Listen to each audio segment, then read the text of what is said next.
British राज से पहले UP कोई राज्य नहीं था। छोटी छोटी कई रियासतें थीं। ब्रिटिश राज में भी यही रवैया जारी रहा। 1857 की क्रांति में कई रियासतों के राजाओं ने हिस्सा लिया था, तो अंग्रेजों ने प्रतिशोध में यूनिटी तोड़ने के लिए रियासतों को अपनी सुविधा से अलग अलग करना शुरू कर दिया। उसके बाद से इस राज्य को यूनाइटेड प्रोविंसेस ऑफ आगरा और अवध कर दिया गया।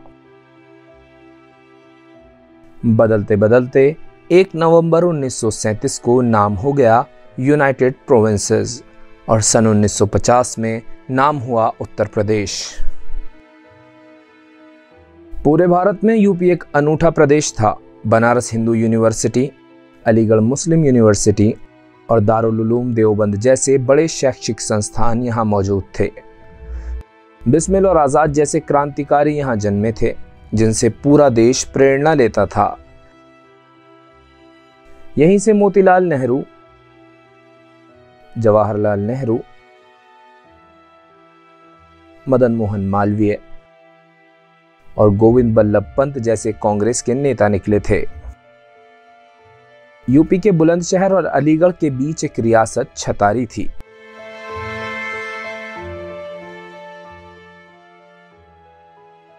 यहां मुस्लिम राजपूत यानी लाल खानी कहे जाने वाले नवाब रहते थे। पहले ये रियासत इतनी छोटी थी कि यहाँ के जमींदार को कुंवर कहा जाता था। 1915 में इन्हें नवाब कहा गया। रियासतों के नवाब उस वक्त अंग्रेजी सरकार के ताबेदार थे। क्रांति आंदोलन में अंग्रेजी सरकार का साथ देने पर सब कुछ जनता को लुटा देने का डर था और ना देने पर अंग्रेजों के साथ लड़ने की चुनौती थी। वो कुछ नहीं कर सकते थे, तो अंग्रेजों के बनाए सिस्टम में पार्टिसिपेट करने लगे। इसके बाद लाल खानियों में से ही अंग्रेजों ने यूपी का पहला मुख्यमंत्री बनाया नवाब मोहम्मद अहमद सैयद खान छतारी को। सैयद खान का दिमाग शार्प था।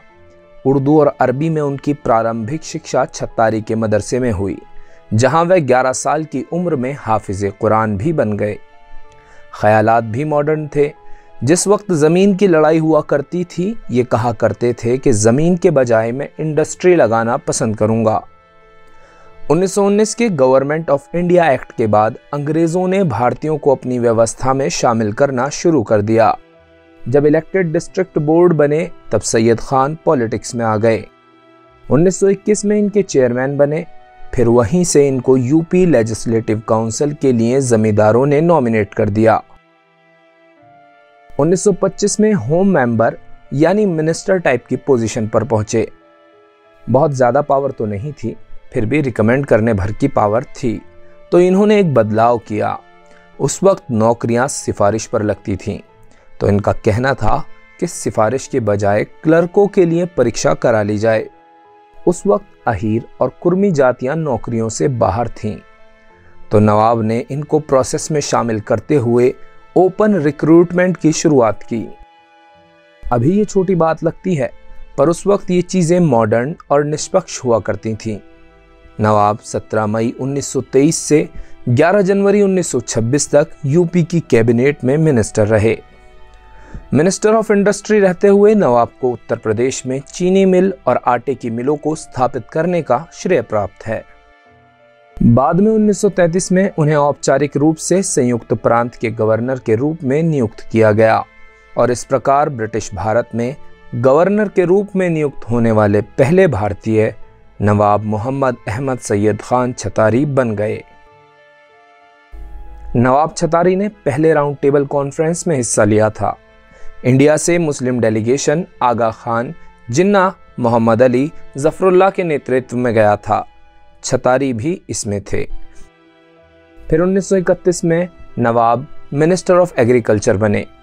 ये किसानों के आंदोलन से भी जुड़े रहे। नेशनल एग्रीकल्चर पार्टीज के लीडर चुने गए।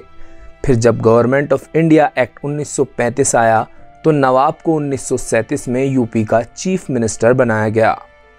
बाद में नवाब ने चीफ मिनिस्ट्री छोड़ दी और होम मिनिस्टर बन गए। जुलाई अगस्त 1941 के बीच नवाब नेशनल डिफेंस काउंसिल के मेंबर बने। फिर यहां से छोड़कर वो हैदराबाद एग्जीक्यूटिव काउंसिल के प्रेसिडेंट बन गए। सरल शब्दों में कहें तो हैदराबाद के निजाम के वजीर बन गए। 1 नवंबर 1947 तक वहीं रहे और निजाम ने इनको सैयदुल मुल्क का टाइटल दिया था। राजनीति से इतर भी इनके शौक थे। 1935 में लंदन में आमों का फेस्टिवल हुआ था। इंडिया की तरफ से नवाब सैयद खान रहतौल आम लेकर गए थे और वहां पर फर्स्ट प्राइज जीते। उन्होंने अपनी आत्मकथा भी लिखी जिसका नाम उन्होंने याद-ए-अय्याम दिया। नवाब छतारी ने अंग्रेजों के दरबार से लेकर निजाम और फिर अलीगढ़ यूनिवर्सिटी के चांसलर तक का सफर तय किया। बदलते भारत के हर दौर में रहे थे नवाब साहब। अगर देखा जाए तो एक छोटी सी रियासत से निकलकर इतनी सारी चीजें एक जिंदगी में करना बहुत असाधारण सी बात है। इसी तरह के ऐतिहासिक स्मारकों से जुड़े रोचक तथ्य और ऐतिहासिक घटनाओं के बारे में जानने के लिए फॉलो करें स्टूडियो धर्मा को। वीडियो अच्छी लगी हो तो लाइक करें और अपनी राय हमें कमेंट में जरूर दें।